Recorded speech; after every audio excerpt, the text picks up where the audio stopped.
एक लक्षात घेतलं पाहिजे की साहेबांनी दिलेल्या मुलाखतीतून अनेक प्रश्न निर्माण होतात.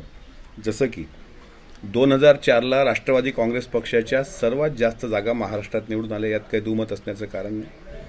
आणि मग तुम्हाला राष्ट्रवादीचा मुख्यमंत्री कोणाला करायचंच नव्हतं की तुमच्याकडे उमेदवार म्हणून कोणी नव्हतं, असं कसं म्हणू शकता?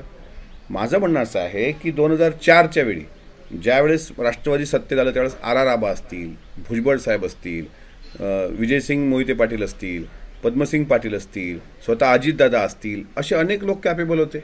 आणि त्यामुळं 2004ला राष्ट्रवादीकडे उमेदवार नव्हता की असलेल्या उमेदवाराला साहेबांना मुख्यमंत्री करायचं नव्हतं, हे एकदा साहेबांनी महाराष्ट्राला परत सांगितलं पाहिजे. दुसरं मला असं विचारायचं आहे की 1978 साली मुख्यमंत्री होण्यासाठी अगदी सरकार पाडेपर्यंत कोणी भूमिका घेतल्या? तिसरं, पृथ्वीराज चव्हाण नावाचे मुख्यमंत्री लादल्या गेले महाराष्ट्रावर, त्यालासुद्धा साहेबांनी कुठं मला असं वाटते विरोध केला असं दिसलं नाही. की पृथ्वीराज चव्हाणांना कुठला अनुभव होता तेही जाऊ द्या. अलीकडे महाविकास आघाडीच्या काळात दोन्ही सभागृहाचा अनुभव नसलेले आदरणीय उद्धव ठाकरे साहेब यांना मुख्यमंत्री करण्यासाठी कोणी पुढाकार घेतला होता? आणि साहेब म्हणतात की 2004ला आमच्याकडे कॅपेबल उमेदवारच नव्हता.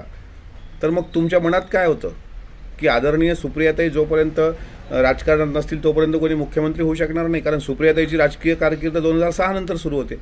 त्यामुळे ह्या गोष्टी संभ्रम निर्माण करणाऱ्या आहेत की पृथ्वीराज चव्हाणांसारखा नेता लादला गेला, त्याला विरोध का केला नाही? उद्धव साहेबांना कुठला अनुभव नसताना त्यांना मुख्यमंत्री पदासाठी पुढं कोणी केलं?